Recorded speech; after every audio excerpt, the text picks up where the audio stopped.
ఓం సిద్ధి వినాయక స్వామినే నమః. ఓం శ్రీ గురుభ్యో నమః. ఓం సద్గురు శ్రీ శివానంద పరబ్రహ్మణే నమః. సిద్ధవేదము 27వ భాగము. ప్రస్థానత్రయంలోని సారాంశాన్ని మనకి సిద్ధవేదంలో గురుశేష సంవాద రూపంలో మనకు అందించారు. 10వ అధ్యాయము. గురు మనసే విష్ణువు, శక్తి జలము శుక్లమని చెప్పినారు కదా, అట్లు ఒక వస్తువునే ఈ విధమైన వ్యత్యాసముగా చెప్పుటకు కారణమేమి? ఇది ఒకటే వస్తువు, దానికి సందేహమేమీ లేదు. అయినను దానికి పలు మార్పులు సంభవించడం వలన పలు నామములు కలుగుచున్నవి. అదెట్లనగా, అక్షరమై తానేయుండు వస్తువు ఆకాశమైన ఖాళీ స్థలమై ఉన్నది. ఆ ఖాళీ స్థలముగు ఆకాశమునే శివుడని చెప్పుట. అదే తానేయుండు జ్యోతి.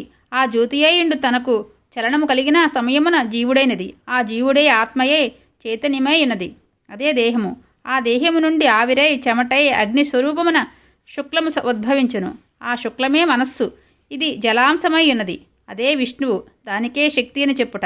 కావున శక్తి ఎందే సృష్టి స్థితి సంహారాదులు కలుగుటని చెప్పబడుట. శక్తి లేని ఎడల సృష్టి స్థితి సంహారాదులు కలుగుటని చెప్పబడుట. శక్తి లేని ఎడల సృష్టి స్థితి సంహారాదులు కలుగటలేదు. ఆ శక్తియే శుక్లము. శుక్లము లేని ఎడల ఏ విధమైన సృష్టియూ కలుగదు. ఆ శుక్లమై ఉండు స్వేదజలమే బ్రహ్మాండము. అదెట్లనగా, సముద్రమున జలము లేని ఎడల సముద్రమును నామము వచ్చుటలేదు. అప్పుడది ఎక్కువ లోతై అగాధమైన విస్తారమైన ఒక స్థలమై ఉండును. దానిలో జలము నుండి నందున దానిని సముద్రమని చెప్పుచున్నారు. అట్లుండు సముద్రమున నీటి బుగ్గలు కలుగుచున్నవి. అవి కలుగుట కారణము జలము చెలించి అలలు కొట్టుట వలననే. ఆ జలమునకు చలనము లేనిడల పై చెప్పిన నీటి బుగ్గలు కలుగటలేదు. అలలు కొట్టునప్పుడు కలుగునది. నీటి బుగ్గలందు నురుగై ఉన్నది. ఆ నురుగు లేకున్నా నీటి బుడగలు కలుగటలేదు. కావున నురుగు జలము నుండి కలిగి దాని నుండే నీటి బుగ్గలు కలుగుచున్నవి. ఆ నీటి బుడగలు జలముపై తేలి గుండమయ్యి వృద్ధాకారముగా అద్దము అనగా గాజులాగున ఉన్నది. అనగా జలముపై నురుగు నీటి బుడగలనై ఉన్నవి. ఆ ప్రకారము ఆకాశమైనది.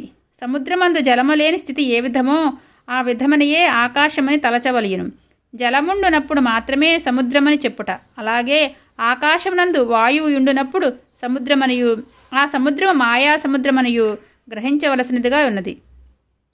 సముద్రమున అలలు కొట్టినప్పుడు నురుగు కలుగుచున్నదని చెప్పి రీతిన మాయా సముద్రమందు వాయువాయుండు జలమున అలలు కొట్టుట వలన మనస్సుకు నురుగు కలుగును. సముద్రమున అల కొట్టుట వలన కలిగిన నీరు నీటి బుడగలై గుండ్రమయ్యి వృద్ధాకారమయ్యి అద్దము రీతిగా జలముపై ఉన్నదని చెప్పబడినది. అలాగే మాయా సముద్రమున చలనమైన వాయువు నుండి నురుగాయుండు మనస్సు కలిగి ఆ మనస్సు బుడగయి గుండ్రమయ్యి వృద్ధాకారమయ్యి యుద్ధములాగా మాయా సముద్రము పైన అహంకారమై ఉన్నదని గ్రహించవలను. అయినా సముద్రమున నుండి నటువంటి జలమే అలలుగాను నురుగుగాను నీటి బుడగలుగాను ఉద్భవించి జలముపై తేలియుండునది. అవన్నీ సముద్ర జలముగానే ఉండునవి. జలము లేని ఎడల ఈ విధముగు ఏదొకటయు కలుగటలేదు. ఆ ప్రకారమే ఆకాశమునందు వాయువు కలిగినందున మాయా సముద్రమనియు, ఆ మాయా సముద్రమునందు వాయువైన అలలు చలనము నుండి నురుగాయుండు మనస్సు అహంకారమయ్యుండు నీటి బుగ్గలు కలిగి ఉండునవి. ఏ విధమున జలము నురుగై బుడగై భవించుచున్నదో ఆ ప్రకారమే జీవశక్తియేండు వాయువు మనస్సై అహంకారమై ఉద్భవించినది. నీటి బుడగ ఏ ప్రకారముగా జలమందే జలముపై ఉంటున్నదో అదే ప్రకారముగా అహంకారమయ్యుండు బుడగయు మనస్సై అహంకారమై ఉద్భవించినది. నీటి బుడగ ఏ ప్రకారముగా జలమందే జలముపై ఉంటున్నదో అదే ప్రకారముగా అహంకారమయుండు బుడగయు జీవశక్తియేండు వాయువునందే వాయువుపై ముందు చెప్పిన నీటి బుడగలాగున ఉంటున్నది. అది అద్దము వర్ణమును ఇండుట వలన దానిలో ప్రతిబింబించి తానెవరని తెలియక నేను అన్నిటికన్నా హెచ్చు, సర్వము నాకు క్రిందయే అను దురభిమానమై ఉంటున్నాడు. కానీ పై చెప్పిన నీటి బుడగ యొక్క నిమిషము లోపనే పగిలి ఉద్భవించిన జలములో తానే లయించుచున్నది. అలాగే అహంకారమయ్యుండు బుడగయు తన్ను తాను తెలియక అభిమానించి స్వల్ప సమయంలో విరిగి అది ఉద్భవించిన జీవశక్తియగు వాయువునందే లయించుచున్నది. అది ఒకటే వస్తువైనది. ఆ వస్తువే అనేక విధములుగా కలుగునటువంటివి. ఈ ప్రకారము దానికి పలు మార్పులు సంభవించడం వలన ఆ మార్పులకు అనుసరించి పలు నామము కలుగుటకు కారణమైనది. 10వ అధ్యాయము సంపూర్ణం. 11వ అధ్యాయము. స్వామి, మునుపటి అధ్యాయమునందు దాని వెనుకటి అధ్యాయములలోనూ చెప్పిన ప్రకారము దేహము వాయువనియు ఈ కనపడు జడము దేహము కాదనియూ తెలిసినది. అయినా లోకమునందు స్థూలమనియు కారణమనియు సూక్ష్మమనియు 3 దేహములున్నవనిచున్నారు. దేహము తాము చెప్పు ప్రకారమున పై చెప్పిన 3 దేహము లేవని వివరించ వేడుకొనుచున్నాను. ఏమని 3 దేహములు ఏమని వివరింప వేడుకొనుచున్నాను. స్థూల సూక్ష్మ కారణమను 3 దేహములు ఏవి అని మీరు గ్రహించుచున్నారు? స్థూలమనున్నది ఇదివరకు దేహమని సంకల్పించిన ఈ కనపడు జడము కారణమనున్నది అవిద్యయే, అనగా విద్య లేక తెలివి లేకయుండు సుషుప్తి అనియు సూక్ష్మమనియు మనస్సనియు చెప్పుచున్నారు. సూక్ష్మమనున్నది మనస్సనియు చెప్పుచున్నారు. ఇది నిజము కాదు. ఎందుకనగా మీరు చెప్పినట్లు 3 దేహములుండుటకు వీలు లేదు.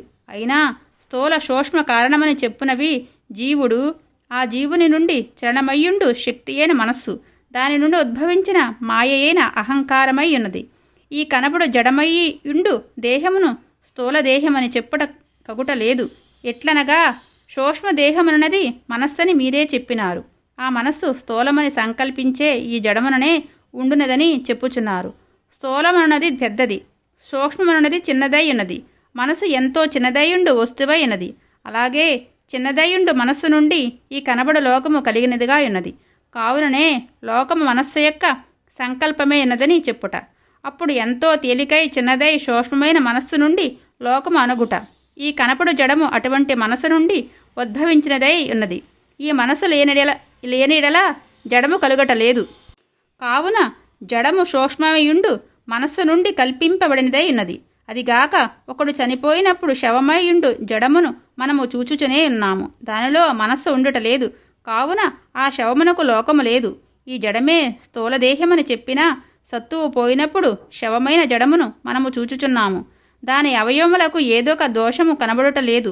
స్థూలముండు వరకు సూక్ష్మముంటున్నదనియు స్థూలము లేనప్పుడు సూక్ష్మము నశించుట లేదనియు చెప్పబడుచున్నది. కానీ ఈ జడము స్థూలమై ఉండినా సూక్ష్మము నశించిపోయినను ఈ స్థూలమని చెప్పు జడము నశించకయు కనబడుచున్నది. కావున ఈ జడమునకెప్పుడునూ స్థూలమని చెప్పుటకు వీలు లేదు.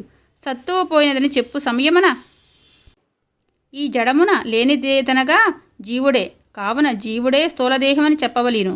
ఆ జీవుడయుండు స్థూలదేహముందుండుననదే సూక్ష్మమయుండు మనస్సు కారణదేహమని చెప్పునది అవిద్యయో ఏదొకటియో తెలియనదియో అగు సుషిప్తి అయి ఉన్నదని మీరే చెప్పుచున్నారు. అనగా జీవుడు బయట శక్తి అయి ద్రవించినప్పుడు ఆ శక్తి నుండి ఉద్భవించిన అహంకారమునకు మాయని పేరు. ఆ మాయయే ఒకటని తెలియకుండు సుషుప్తి అని 7వ అధ్యాయం వివరించినది. స్థూలమైన జీవుని తెలియక ఉండుట వలననే ఈ జడమును స్థూలమని చెప్పుడుక కారణము. అదెట్లనగా ఒక వస్త్రమున 2 భాగములందును దట్టమయుండు బంకను అతికించి దానిని తీసి పెట్టుచున్నారు. దానిని సాధారణంగా చూచిన బంక రాచిన వారు తప్ప తక్కిన ఎవరునూ ఇటువంటిదని తెలుసుకున్నటకు సాధ్యమగుటలేదు. అట్లుండు వస్తువు పైన సిరాతో లోకమునకు అనుసరించిన ఒక పటము వ్రాయబడినది. అనగా ఆకాశము, భూమి, సముద్రము, ఎదిగాక మనుష్య, మృగ, పక్షి, సర్పములు మొదలగునవి అని అభిమానించి చెప్పవచ్చు. చిత్రములను వ్రాయబడి ఉన్నవి. అయినా సృష్టిలో మృగ, పక్షి, సర్పములు మొదలగు వాటికి రూఢీలేని ఒక అవస్థని మనుషులని అభిమానించియుండు వారైన మనము అనుష్ఠించి వచ్చుచున్నాము. అదేదనగా వస్త్రము ధరించినదై ఉన్నది. పై చెప్పిన బంకను అతికించి ఎండబెట్టిన వస్తువు పైన మనుషులను అభిమానించి రూపమును వ్రాయబడుచున్నది కదా. దానికి కూడా ఒక వస్త్రమును చుట్టవలేను. ఆ మనుష్య రూపము బంకను అతికించి ఎండబెట్టిన వస్తువు పైన వ్రాయబడి ఉండుట వలన వేరొక వస్త్రమును కొనివచ్చి చుట్టుటకు సాధ్యము కాదు. కావున వస్త్రములాగుండు రంగు నుండి పై చెప్పిన రూపమునకు వస్త్రము చుట్టినట్లు రంగు పూయవలను. దానిని ఆ విధముగా చేసిన పిదప అది ఒక వస్త్రమని సంకల్పించబడుచున్నది. అయినా అది వస్త్రము కాదు. వస్త్రము వలె పూసిన ఛాయకు రంగై ఉన్నది. కానీ నిజమగు వస్త్రము కనబడుట లేదు. నిజమగు వస్త్రమును చూచునప్పుడు పై చెప్పినవేవియూ దానిపై కనబడుట లేదు. యథార్థ వస్త్రమును చూడవలనన్నా దానిమీద అతకబెట్టిన బంకను పోగొట్టవలేను. బంకను పోగొట్టినా దానిమీద వ్రాసియుండు ఏదొకటియూ కనబడుటలేదు. ఆ ప్రకారముండు నిజమగు వస్త్రమును చూడక వస్త్రములాగు ఛాయ పూసియుండునదే వస్త్రమని సంకల్పించి వచ్చుచున్నాము. ఈ విధముగా వ్రాసిన చిత్రమునకును నిజమగు వస్త్రమునకు ఏదొక సంబంధము లేదు.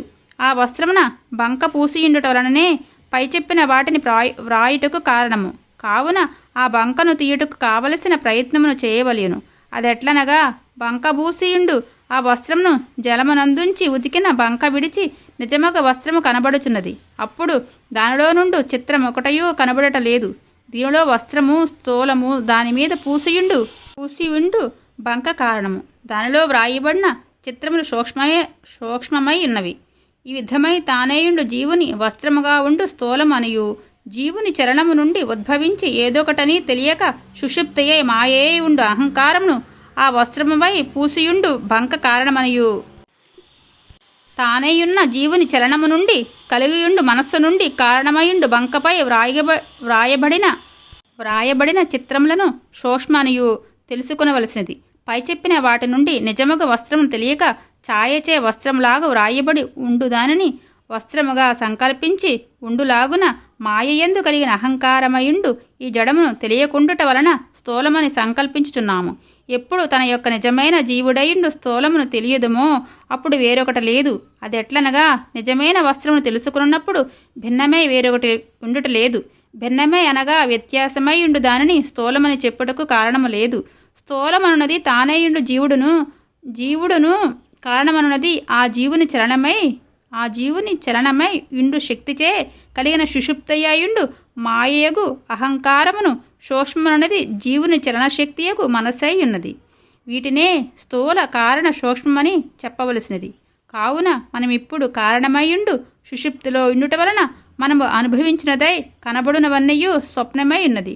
దీనిని గురించి 7వ అధ్యాయమున వివరించబడి ఉన్నది. అటువంటి స్వప్నములో ఉండుట వలనే స్థూల కారణ సూక్ష్మను తలంపు కలిగినది. పై చెప్పిన ప్రకారము అన్ని అవస్థలను మనము సుషుప్తిలో నుండుట వలన స్వప్నము కలుగుచున్నదే గాని ఈ ప్రకారము ఒకటయూ ఉండటలేదు. 11వ అధ్యాయం సంపూర్ణం. ఓం శ్రీ గురుభ్యో నమః. సర్వం శ్రీకృష్ణార్పణమస్తు.